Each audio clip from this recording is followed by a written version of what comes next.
Le Seigneur soit avec vous.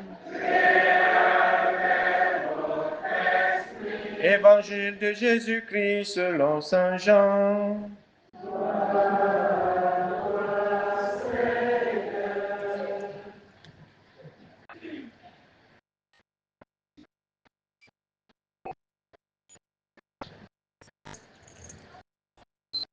Jean au chapitre 20, les 9 premiers versets.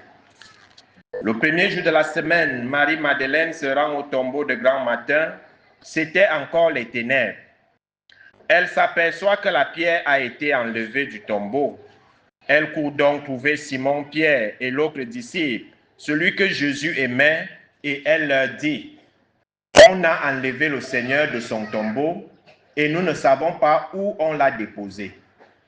Pierre partit donc avec l'autre disciple pour se rendre au tombeau. Ils couraient tous les deux ensemble, mais l'autre disciple courut plus vite que Pierre et arriva le premier au tombeau. En se penchant, il s'aperçoit que les linges sont posés à plat. Cependant, il n'entre pas. Simon-Pierre, qui le suivait, arrive à son tour. Il entre dans le tombeau. Il aperçoit les linges posés à plat, ainsi que le suaire qui avait entouré la tête de Jésus, non pas posé avec les linges, mais roulé à part à sa place. C'est alors qu'entra l'autre disciple, lui qui était arrivé le premier au tombeau. Il vit et il crut. Jusque-là, en effet, les disciples n'avaient pas compris que selon l'Écriture, il fallait que Jésus ressuscite d'entre les morts. Acclamons cette parole de Dieu.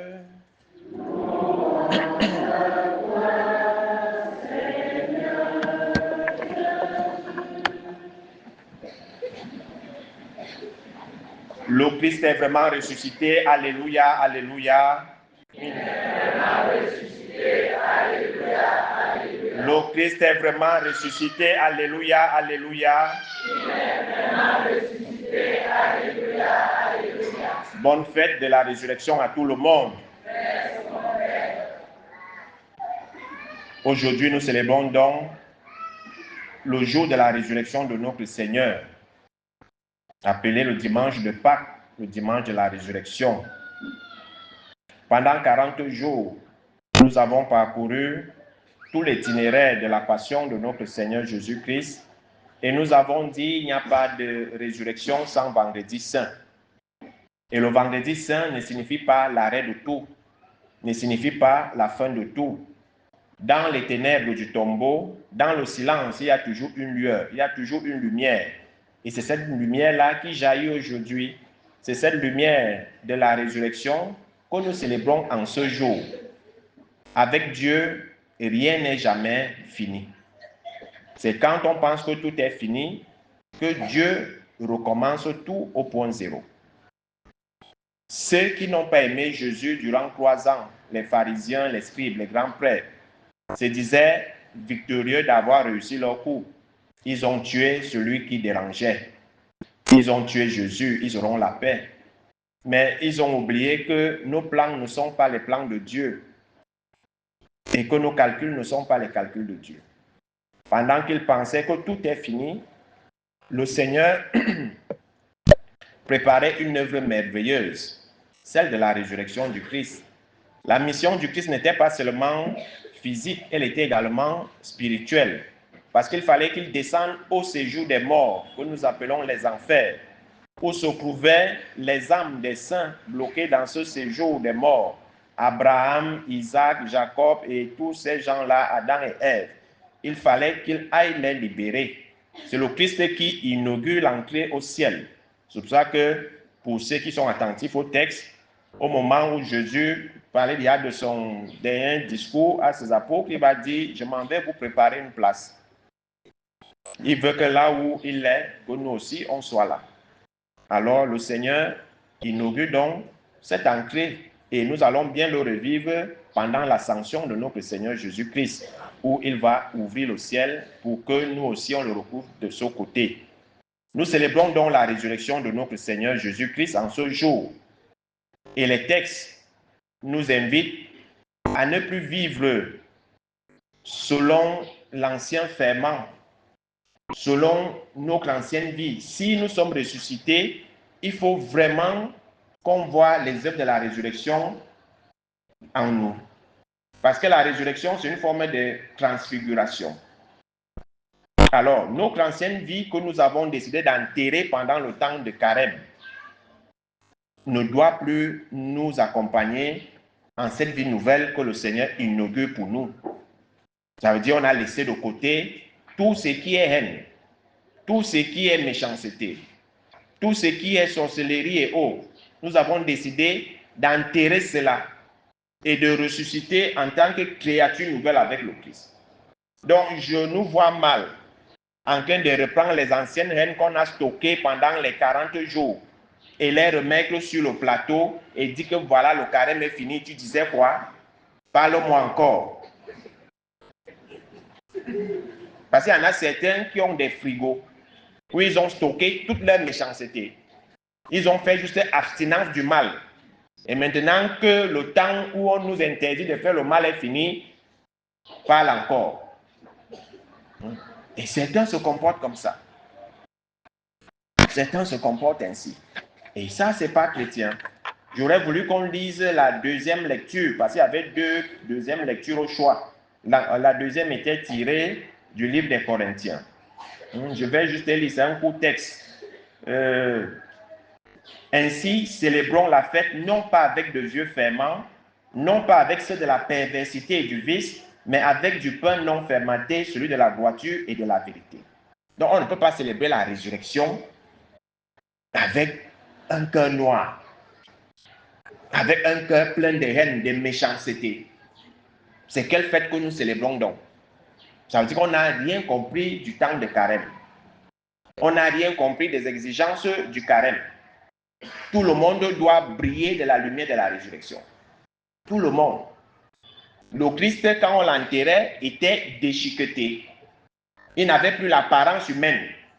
Il était comme un animal qu'on a broyé avec les plombs et eau. Mais à sa résurrection, il a un nouveau corps. Il a un nouveau corps. Donc ça veut dire qu'au sortir de ce dimanche, on doit voir ce corps translucide-là que nous sommes ressuscités avec grâce au Christ. Donc on ne doit plus être les mêmes personnes.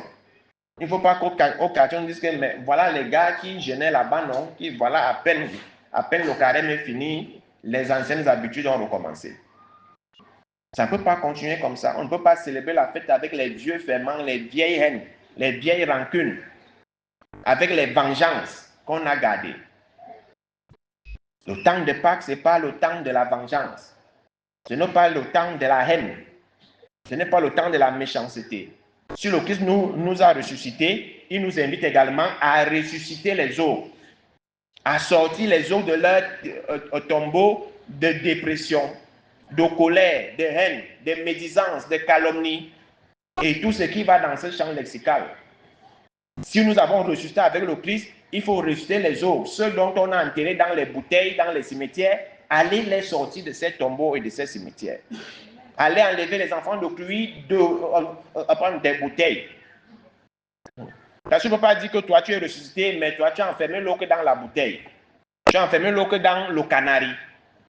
Et toi tu fais seul. Et l'enfant de pluie, lui, il est dans le canari. Avec l'eau qui ne change pas là, qui est déjà devenue noire. Il faut aller enlever les enfants de pluie là-dedans. C'est ça la résurrection. Parce que tu ne peux pas vouloir que Dieu te ressuscite, mais les autres, toi, tu les maintiens enterrés. Allez détacher les gris-gris, tout ce que vous avez attaché là sur les ocres et les trucs que vous mettez dans la nourriture des gens, allez enlever. Oh, s'ils doivent être ressuscités.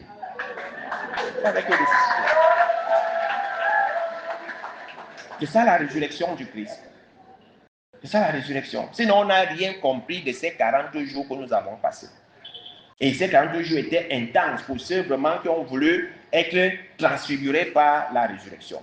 Pour ceux qui ont voulu vraiment revêtir un corps glorieux, parce que quand le Christ ressuscite, il ressuscite avec un corps glorieux. Un corps qui ne connaît plus de limites. C'est pour ça qu'à tout moment, il peut apparaître là où il veut, comme il veut. Même si les portes sont faites. C'est ce qu'on appelle en théologie un corps translucide. Donc nous aussi, nous devons faire l'effort de ressusciter parce que quand le Seigneur nous demande d'être témoins de la résurrection, ça veut dire que nous qui avons été avec lui, comme Pierre le dit dans le livre des Actes des Apôtres, nous avons été témoins, nous l'avons vu à l'œuvre. Et partout où il passait, il faisait le bien. C'est ça, être témoin de la résurrection. Quand Jésus, dans le texte, dit à Marie Madeleine, va dire à mes frères, elle envoie Marie Madeleine être témoin de la résurrection. Et nous aussi, en sortant de ce dimanche, nous devons être témoins de cette résurrection. Nous devons aller, et partout où nous devons aller, on doit faire le bien. On doit faire le bien comme le Christ et non pas le mal. On ne peut pas faire que Jésus tue le mal, il tue les ténèbres, il tue tout ce qui est mauvais, mais nous, on continue à aller distiller ça partout. Ça veut dire qu'on a refusé d'entrer dans le tombeau avec le Christ. Parce que ressuscité, si nous avons, si chacun de nous est entré dans son vendredi saint, ça veut dire que c'était le jour où nous enterrons tout, la hache de la guerre. Mais beaucoup n'ont pas enterré. Beaucoup n'ont pas enterré. On va revivre les mêmes problèmes dès aujourd'hui même. Les mêmes problèmes vont recommencer. Comme si le carême était de l'eau versée sur le dos du canard. On doit ressentir qu'il y a vraiment évolution. Personne n'est parfait, personne n'est sain, mais au moins, au regard de ces 40 jours, quand on fait le bilan, qu'est-ce qui a changé? Qu'est-ce qui montre que tu es ressuscité? Qu'est-ce qui montre que tu as une configuration nouvelle? Qu'est-ce qui montre que tu es témoin de la résurrection? Qu'est-ce qui montre? C'est à travers tes actes et tes comportements. C'est à travers ta manière d'être maintenant avec tes frères et sœurs, avec ton prochain. Mais comme nous, on est catégorique dans le mal, même si c'est qui descend, on ne peut pas changer. Mais on nous dit non, purifiez-vous donc des vieux ferments et vous serez une Pâque nouvelle. Vous qui êtes le pain de la Pâque, celui qui n'a pas fermenté, car notre agneau pascal a été immolé, c'est le Christ. C'est ce que nous dit la deuxième lettre aux Corinthiens de Saint Paul. On doit se purifier des vieux ferments, des vieilles habitudes, des mauvais comportements. On doit être une Pâque nouvelle, modelée à l'image de la résurrection. Si le Christ qu'on a enterré en lambeaux ressuscite avec un nouveau corps, mais nous aussi on peut également ressortir avec un corps nouveau. Parce que rien n'est impossible à Dieu. Rien n'est impossible. Alors la fête de la résurrection, c'est également la fête de l'espérance. Parce que quand on pense que tout est fini, c'est là où la vie recommence avec Dieu. Quand on pense que tout s'arrête au vendredi saint, dans le silence du tombeau, c'est là où la vie germe plutôt. Donc, pour dire à ceux-là qui passent par leur vendredi saint de ne pas avoir peur. Le vendredi saint n'est pas éternel. Si tu es là dans le vendredi saint, sois même fier. Ça veut dire que tu as déjà fini les 14 stations et que l'ennemi pense t'avoir tué. Et c'est là où Dieu va te ressusciter aux yeux de tes ennemis. Et c'est ça que vous avez vu le psaume que nous avons eu, c'est aujourd'hui le psaume 117, 118 selon les versions, nous rappelle cela. La pierre qu'ont rejetée les bâtisseurs est devenue la pierre d'angle. C'est là l'œuvre du Seigneur, la merveille devant nos yeux. Et avant même cette strophe, il y a une là qui est encore bonne. Non, je ne mourrai pas, je vivrai pour annoncer les actions du Seigneur. Donc, l'ennemi, même quand il pense qu'il t'a déjà enterré, là, il a fini avec toi, il faut toujours dire non, je ne mourrai pas, je vivrai pour raconter les merveilles du Seigneur. C'est ça la foi de la résurrection. Mais on se laisse toujours broyer, vraiment abattu, comme si Dieu n'existait pas, comme si Jésus n'est pas mort et ressuscité. Le vendredi saint et la résurrection, c'est ça qui doit inspirer notre vie de foi. Et rien n'est jamais fini avec Dieu. Laisse tes ennemis croire qu'ils ont fini avec toi. Mais lorsque tu seras ressuscité, ils n'auront que les yeux pour contempler ton corps glorieux. Ils auront les yeux pour voir que dont tu es arrivé, dont elle s'est mariée, dont il a déjà le travail, dont il a déjà les enfants, dont il voyage déjà, dont C'est ça la résurrection. Laisse-les toi qui t'ont enterré. Laisse-les toi. C'est pour ça qu'il y a ce silence du tombeau là, que nous avons médité hier, même comme certains étaient toujours dans les bruits. Parce que les bruits ne finissent jamais avec les chrétiens. D'abord que nos deuils aujourd'hui, c'est des deuils de bruit. Il n'y a plus de recueillement au deuil. Et c'est pour ça que même hier, on ne sentait pas que c'était vraiment l'absence de Dieu sur terre. C'est toujours les bruits, on veut toujours bavarder, on veut toujours, même quand on part dans nos propres deuils, il n'y a pas un temps où je vous vois souvent vous recueillir même devant la dépouille. C'est toujours le bavardage. À quel moment vous vous recueillez? À quel moment?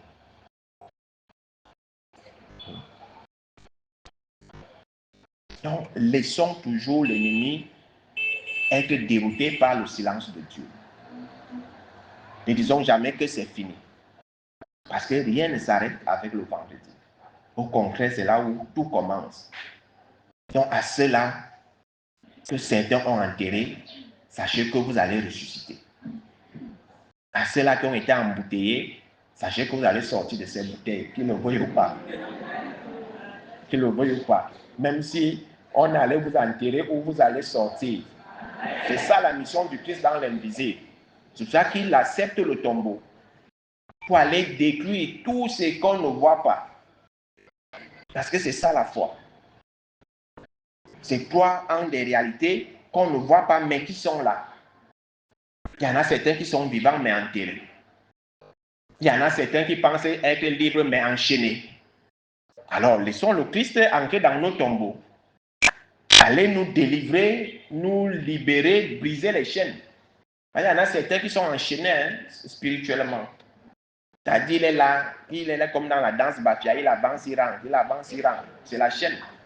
Le Christ aujourd'hui, pour cette chaîne, tu vas avancer, tu vas sortir de ce corps. C'est ça la résurrection. C'est croire que le Seigneur ressuscite avec toi. Ressuscite avec ta vie qu'on a enterrée, ta destinée qui a été enterrée, ton mariage, tes enfants, tes finances, ton travail. Aujourd'hui, le Christ sort de tous ces tombeaux-là avec vos vies et vos destinées. Donc, dites à ceux-là qui disent que c'est fini pour vous commence aujourd'hui avec la résurrection du Christ. Et que vous allez les inviter pour venir célébrer avec vous. S'ils veulent, ils viennent. S'ils veulent, ils ne viennent pas, mais vous allez les inviter. C'est comme ça. Parce que quand le Christ ressuscite, il demande la vie de personne. Il demande la vie. On constate seulement. On constate qu'il est ressuscité. Il y a les preuves de la résurrection. Les linges sont posés à côté. Le ciel est posé à côté. Or, si on avait volé son corps, on allait voler avec tous les linges. Mais tout est là. Et Pierre, dans sa spontanéité, il croit. Jean, lui, par la contemplation de tombeau vide, il croit. Donc, chacun a sa manière de croire à la résurrection. Donc, nous devons croire à notre résurrection. Nous devons croire. Personne n'a le droit d'enterrer l'eau. Et si on t'enterre, appelle le Christ. Qu'il te rejoigne dans ce tombeau, dans cette bouteille, dans ce canari, dans cette calebasse qu'on t'a mis. Nous prions donc pour que le Seigneur visite tous les cimetières et les lacs qui existent où nous avons été enterrés. Il ressuscite avec.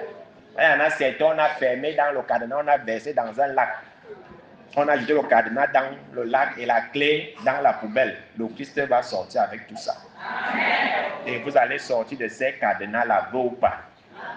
C'est ça, donc personne ne vous enterre. Personne n'a le droit de vous enterrer.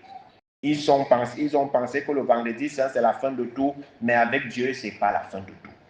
C'est comme ça qu'il faut dire à vos ennemis qui pensent que c'est eux qui détiennent vos viandes.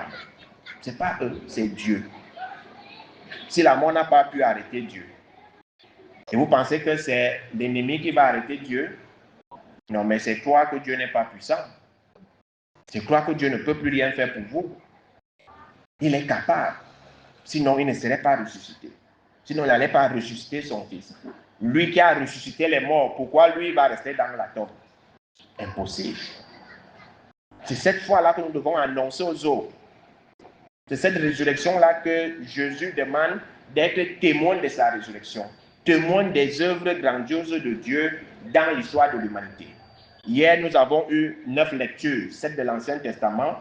Les 7 de l'Ancien Testament retracent l'histoire du salut, ce que les théologiens appellent l'économie du salut.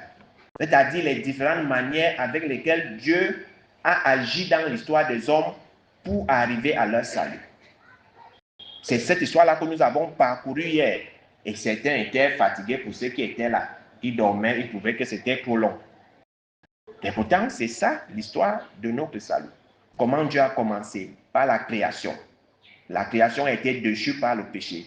Comment il a commencé les manœuvres pour nous sauver. Les prophètes, les ceci, les cela, jusqu'à l'avènement de son Fils dans la chair de la Vierge Marie et jusqu'au don de sa vie. Quelle œuvre merveilleuse, quelle belle histoire. Et c'est ça qui culmine par la résurrection du Christ. Que rien n'est fini. Il continue à nous sauver. Il continue à nous sauver. Et dimanche prochain, nous allons célébrer la miséricorde de Dieu, qui est l'amour immense, infini de Dieu pour nous les hommes. Donc Dieu ne s'arrête pas là avec la résurrection. Il continue toujours à nous offrir les planches de salut pour nous sauver du péché. Puisque notre nature humaine, notre chair est faible, alors il sait qu'on aura toujours besoin de son secours. C'est pour ça que dimanche, nous allons célébrer la miséricorde. Cet amour de Dieu incommensurable pour les hommes. Il les aima, il aima les siens et il les aima jusqu'au bout. Donc l'amour de Dieu n'a pas de fin. Et ce n'est pas parce que tu es enterré que Dieu ne viendra pas te sortir de ton tombeau. Il viendra te chercher si tu l'appelles. Et c'est là l'œuvre du Seigneur, la merveille devant nos yeux, comme nous dit le psaume 117 ou 118 selon les éditions. Je crois que cette fête, c'est une grande fête.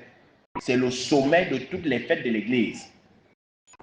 C'est la plus grande fête, comme la nuit d'hier, c'est la nuit de toutes les nuits, c'est la veillée de toutes les veillées. Et c'est également la nuit que beaucoup de sorciers n'aiment pas, parce qu'aucun avion mystique ne survole. À cause des feux qui brûlent partout, le feu pascal. C'est un feu béni. Même comme les sorciers ont déjà les complices prêtres sorciers qui allument les faux feux. Et je crois que certains avions, il y a certains qui, après qu'ils sont en train de dire que moi je suis sorti hier, rien ne m'est arrivé. Oui, ça veut dire que ton complice prêtre n'a pas mis le vrai feu. Mais là où le feu de l'abbé est allumé, aucune sorcellerie ne peut avoir lieu là. C'est pour ça que les sorciers n'aiment pas cette nuit. C'est pour ça que les sorciers n'aiment pas. Je suis sûr que certains ont bien dormi, n'ont pu suivre les bruits. C'est le feu qui a été allumé partout dans le monde.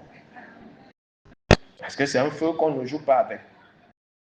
Donc vous voyez que tout se concentre. Tout se concentre pour qu'on voit les merveilles de Dieu, la puissance de Dieu à l'œuvre pour sauver sa création. Pour sauver ces créatures que nous sommes. Et Dieu ne s'arrête pas là. Il multiplie beaucoup d'autres choses pour qu'on soit sauvé. Alors cette fête, c'est une grande fête. Et chacun doit sortir de là, transfiguré, renouvelé, avec un corps glorieux, avec un cœur blanc, un cœur de gloire. C'est ça la fête de la résurrection. Que le Seigneur ressuscite donc avec chacun de nous, chacune de nos familles, que tous les liens ancestraux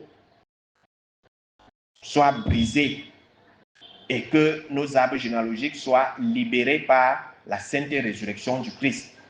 Que tous les pactes, toutes les alliances, tous les liens, tous les contrats spirituels qui ont été signés dans nos familles, par nos parents, avec les esprits des eaux, des forêts, des montagnes, des rochers et autres, que tous ces liens-là demeurent dans le tombeau et que le Seigneur ressuscite avec nos familles renouvelées.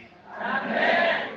Et nous, en ce jour de la résurrection, nous disons au Seigneur, nous renonçons à tout ce qui est mauvais. Nous renonçons aux vieux ferments. Nous renonçons à toute sorcellerie consciente et inconsciente. Nous renonçons à tout lien connu ou inconnu avec les personnes occultes, parce que nous voulons renaître et sortir de tous ces tombeaux-là. Nous renonçons avec les marabouts pour ressusciter avec la foi en Christ. Parce qu'il faut aussi laissez vos marabouts dans les tombeaux dans lesquels ils vous enferment là. Parce qu'il y en a certains qui ne respirent que par leur marabout. Dès que la mouche se pose quelque part sur l'écran de la télé, malam, il y a une mouche là qui se pose toujours au coin de la télé, ça signifie quoi? Ça signifie quoi? Laissez le Christ ressusciter avec vous. Brisez tous ces liens-là. On ne peut pas ressusciter avec les vieux, avec les mêmes réflexes d'avant. Sinon, on va dire que Dieu n'a rien fait pour nous.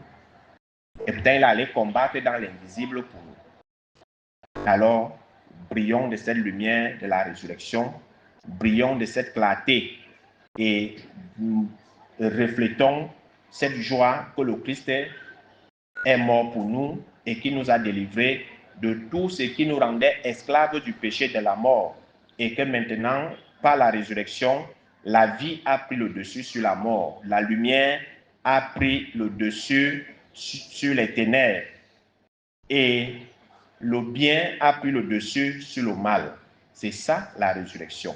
Loué soit Jésus-Christ. Il est vraiment ressuscité. Alléluia, alléluia. Il est vraiment ressuscité. Alléluia, alléluia. Bonne fête à tout le monde.